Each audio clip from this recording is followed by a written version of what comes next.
It's funny, when I first went in, I don't know, you have to be old to remember what's his name, Harold Ballard. He was the owner of the original Maple Leaf Gardens in Ontario, and I don't even know why, but his wife was in prison. Do you remember anything about that? I do remember that, but I don't remember why she was there. Me neither, but she was in the prison for women. Yeah. But So that no, was an exception. there are women in there for fraud. There's women in there for fraud, but I still can consider them, they usually are not wealthy white women. No, they're usually like a secretary at maybe the school board or somebody. Like that's about as high up. I'm just trying to think. Mm-hmm. Not really. I know there was a stockbroker at one point, but she was not white. So that makes it somewhere out there. No, not really. Honest to God. I mean, there are though. Like if you talk to men, there are male white men who are in prison, but it's very small minority. Like I'm sure you guys have spent a lot of time talking about that, eh? Corporate crime is simply not addressed. Yeah, there are no reasons. They're hardly ever in prison, right? Yeah. And yet you go to a bank with one note saying, and they give you $200, and you're going to do years in prison. Like it's just.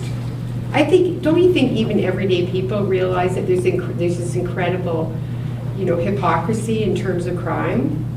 Or are they so indoctrinated that they think that those stockbrokers at Goldman and Sachs, and what was the company that went under there in the beginning of that 2008 crisis? Oh, yeah, Fannie Mae and Freddie Mac, there were a whole bunch of them.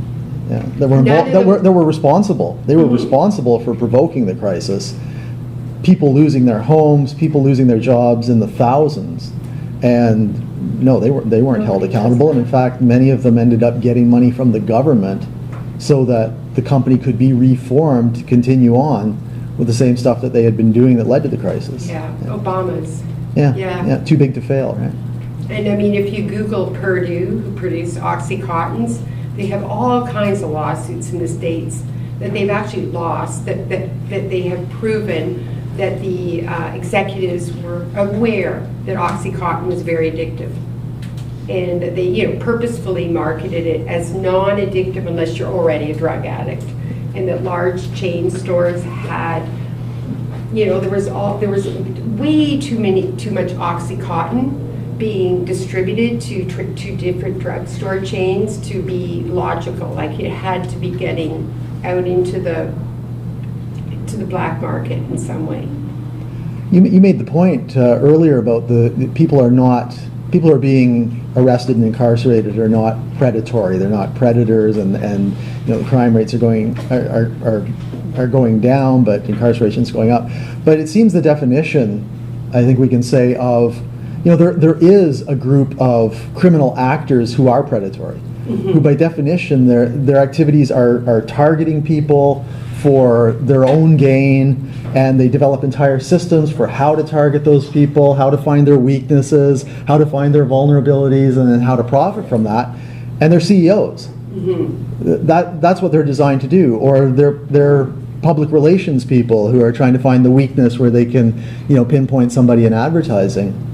So they actually do fit the definition. If we had a textbook definition of a predator, corporate criminals are predatory. Yeah. Right? They're predatory on the population, but they're also predatory on their own workers, right? Figuring out ways they can squeeze more labor out of workers, more value, exploit their workers further, right?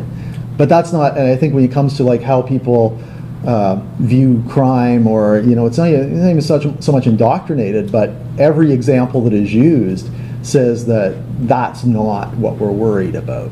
That's not really what we need to be concerned about.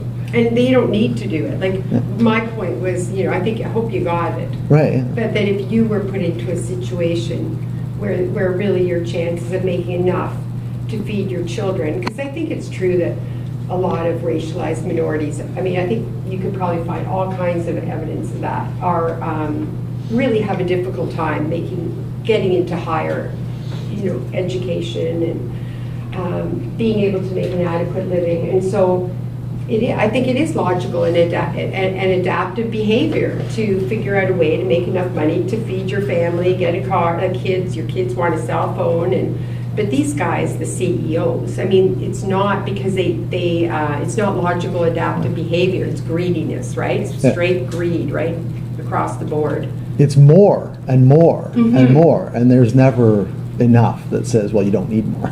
Yeah, like a pathological greed, right? Yeah. I think the point about sabotage too just is relevant as well, because like you say, you sabotage somebody who's trying to stop corporate crime or pollution or toxic waste dumping or destruction of a forest or building of a pipeline might engage in sabotage, and that will be criminalized. But corporations, you talked about armies and whatever. Corporations also engage in sabotage, right? I mean, they sabotage workers. They planned obsolescence, right? The fact that a product could be made to last for 50 or 100 years, but is made to last only 3 years.